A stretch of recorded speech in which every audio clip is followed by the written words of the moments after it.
Yo, what's up guys? It's been about 5 months since we've had the S23 Ultra, and honestly this phone has been just a beautiful experience, guys. If you guys have the S23 Ultra, be sure to let me know what you guys think about the phone. It's a very impressive phone. I want to talk about all of the pros that I really like about this phone, and I think there's a few cons, not much actually. They fixed a lot of the cons with this phone from the S22.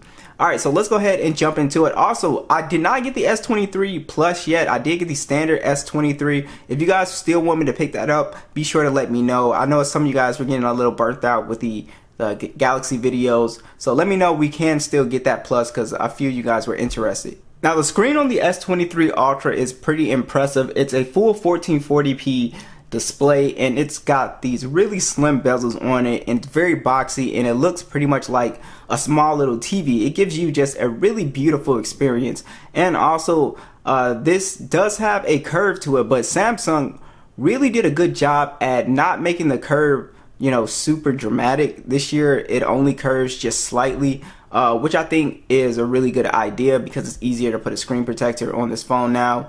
And you have your punch hole in the middle. It's super bright at 1750 nits, and it's just one of the best display experience that you can ask for. It really feels like you're watching like a little mini TV. The display is also 120 Hertz, and of course it's Samsung's dynamic AMOLED display, so you know colors are going to be very vibrant, and then the blacks are very deep. It's just one of the best displays that you can get right now on the market.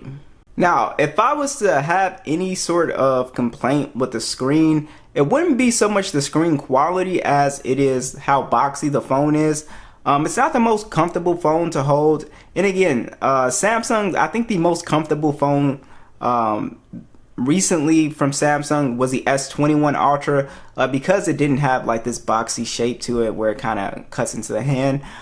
Basically, this is a phone that I do put a case on it. I just took it off because of this video, but that does sort of help like the sharp edges, so it's not really a big deal. But Samsung did do something pretty cool this year. Instead of it being a more kind of a curvier design as well too, it's sort of more boxy on the sides as well too, so it's really hard to drop this phone. Like the S22 Ultra would slip and slide a lot out of my hand. This phone, you can sort of hold it very firm, and you know, you're just not going to drop it. So that's one thing that I really like about this phone. Now, speaking of design, it's pretty much the same design that we saw with the S22 Ultra here. You got these really big cameras, and honestly it looks like an LG Velvet. You guys, if you guys remember that phone, kind of looks like an LG Velvet. Matte finish on here, of course glass and metal design. It's a very pretty phone, and of course you have your built-in stylus with the S23 Ultra. It's extremely accurate,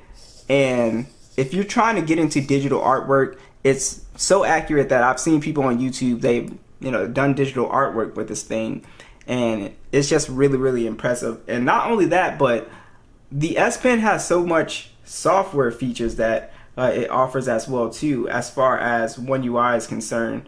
You just have a ton of stuff. I really like using a coloring book if I'm on like a flight or something. Just jotting down notes like little grocery lists. Live messages is pretty cool. Smart select, where you can just basically select something, make a GIF out of it as well too. All this is built into the S Pen. Also, if you're like a content creator, you can just hit the button and take a picture, or with video from a distance, since it is Bluetooth. There's a lot that you can use to take advantage of the S Pen for sure. So like if you're at a distance, put it on a tripod and you can film your own videos, stop, pause, and all that good stuff. So it's a very useful pen, I think, for digital content creation if you're gonna start filming videos and stuff like that. Now, the gaming experience has been very good on the S23 Ultra. This phone does not heat up. Yeah, it could get a little bit warm, but this phone stays relatively cool, and it's just been a really awesome experience for gaming. Not only that, but PUBG got the optimization for 90 frames as well too, which it should have got it for the S22 Ultra, but we got it now. But yeah, so gaming performance on here is now really good, especially since that the cooling on here is so good. It's got the Snapdragon 8 Gen 2 processor, and it's made for Galaxy, so it's slightly overclocked. And then you also have, and this is my one issue with this phone, it's 256 gigs of internal storage and 8 gigs of RAM on the base model. Now, I got the, the 12 gig of RAM version because I pre-ordered, but if you didn't pre-order, I just think if you're paying $1,200 for a phone, right, then you definitely should get 12 gigs of RAM on the base model for sure. That's my only thing with this phone is you shouldn't be getting 8 gigs of RAM on a phone that costs this much, honestly. But besides that, it runs like a beast, guys. Gaming performance is top notch, and like I said, it does not heat up anywhere near as bad as the S21 Ultra and the S22 Ultra. And again, I've never had those phones actually crash with gaming. I would just if you're using the phone without a case, you definitely will feel the phone getting hot for sure. Yeah, but the performance on here is just really nice. Bouncing in and out of applications. One UI 5.1 runs like a breeze on this phone. It is a really smooth and fast gaming experience. Now, this is something that I'm starting to realize, and I want to touch on One UI and how it's slowly starting to become one of my favorite skins for Android. I would say it's between One UI and the Pixel 7 Pro, the stock Android. I still think that's smoother than One UI for sure, at least on the home screen. But One UI is pretty interesting because Samsung throws in a lot of customization, a lot of options, and it becomes a very powerful device with this built-in software here. So one of the things that I'm talking about is Samsung desktop support. Being able to turn your phone into basically like a little desktop, or if you want to get like a portable screen, it just turns your phone into just a completely different experience, and it's something that I really like. It's built into the phone, and yeah, it's just a sweet thing that I think Samsung don't do that good of a job of advertising. I think this is a really slept on feature. Also in One UI, this is something that I think makes One UI stand out is the Good Lock application. Being able to have these very powerful customizations with your phone here, they just have so much stuff, and I went over a couple things, but so much stuff in Good Lock, guys, that you can go ahead and customize. So it just turns your phone into a highly customizable device. And this is an application by Samsung, so everything runs fluid and smooth. You don't have to download 100,000 applications from the Play Store to be able to customize your phone. It is really, really impressive, guys. So that's one thing that I really like about One UI. And then also here you have Samsung applications. Now, I know some people, they consider it like bloatware, but it's really not in a way. Like, I'll give you an example. Samsung Notes is extremely useful for sure here. Just a lot of powerful features in the Samsung Notes application that you can take advantage of. And like I said, the Samsung Diagnostics or the Samsung's Memory applications is pretty cool. The Samsung's Gallery application is pretty cool. Being able to do the object eraser essentially. So there's a lot of cool stuff with One UI here. So for example, here's the object eraser, and here's where the S Pen comes into handy here. So you guys can see I'm gonna try to get rid of this ball and erase it. Boom. Look at that. Look how cool that is. Absolutely awesome. Now here's another area that Samsung made a big improvement in, and it's with the cameras. So you have a 200 megapixel camera now, so when you crop into photos you get a ton of detail still. You also have a 10 megapixel periscope telephoto. It does 10x optical zoom. 10 megapixel telephoto, it does 3x optical zoom. And then a 12 megapixel ultra wide, and then you also shoot in 8K 30, 12 megapixel selfie that shoots in 4K 60.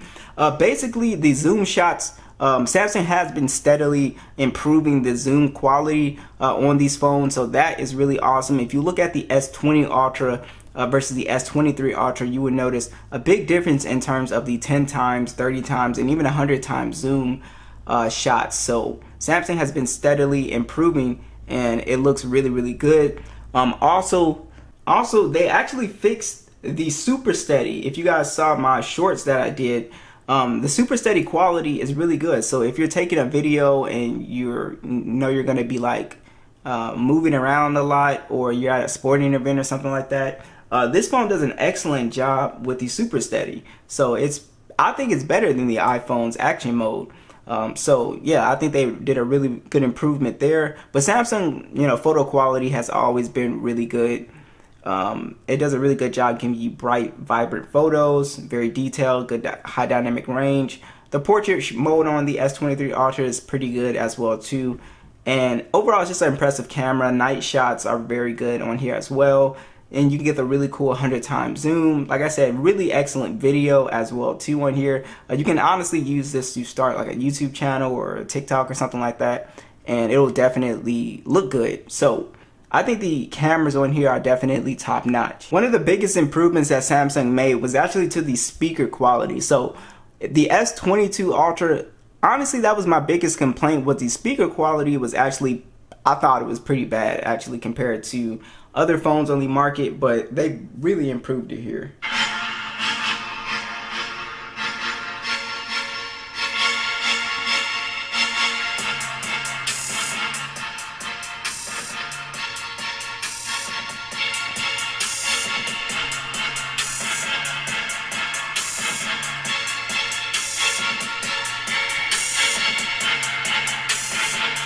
So even if you cover up the bottom speaker, you guys can hear the top speaker is still very loud. It's giving off a ton of bass and very impressive. So when you put one of the best screens in a smartphone with really good speakers, then you get a really awesome experience if you're watching Netflix or whatever on your phone. You're gonna get, like I said, like a movie TV-like experience on here pretty much. Also, for additional features, you do have IP68 dust and water resistant. We also have reverse wireless charging on here. So we have all the little bells and whistles, and the fingerprint scanner is very fast as usual. You can take advantage of face unlock as well too. All right, so let's talk about the real star of the show, the battery life. The S23 Ultra has one of the best batteries in a smartphone, especially with this, you know, set of features. 5,000 milliamp battery on here, 45 watt charging on here. And also my only complaint, I guess is like my second complaint, you don't get the charger in the box, which I think, you know, I would really prefer to have the charger in the box. A lot of people will forget about that, but I'm not going to forget about it because Xiaomi actually still puts chargers in the box. But the big three, I call them, they don't. Samsung, Google, and Apple. They do not put chargers in the box. So you're going to have to buy that separately. And you know, if you pre-order, you can take advantage of the gifts and stuff, but if you don't, then you still have to buy one, right? All right, so battery life is phenomenal on this device. It's really, really good, guys. This phone, I can never kill it in a day. It's like a day and a half for a phone.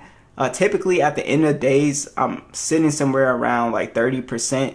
And it doesn't matter really what I'm doing on this phone. If I'm gaming a little bit or I'm doing something a little bit more intensive, GPS, whatever, this phone lasts all day, and you always have, you know, good battery life, or you always have a little bit of battery life at the end of the day. Like I said, typically around 30 to 25%. Very, very impressive battery life. It's actually a dramatic upgrade from the Galaxy S22 Ultra, which was roughly getting me around 6 hours of screen on time. But the S23 Ultra has been very, very impressive. So I'm pretty excited to see what they're going to do with the S24 Ultra, because this was a mass, you know, just refining of the S22 Ultra. They fixed a lot of the little small things. So be sure to let me know what you guys think, and I'll catch you guys in the next one.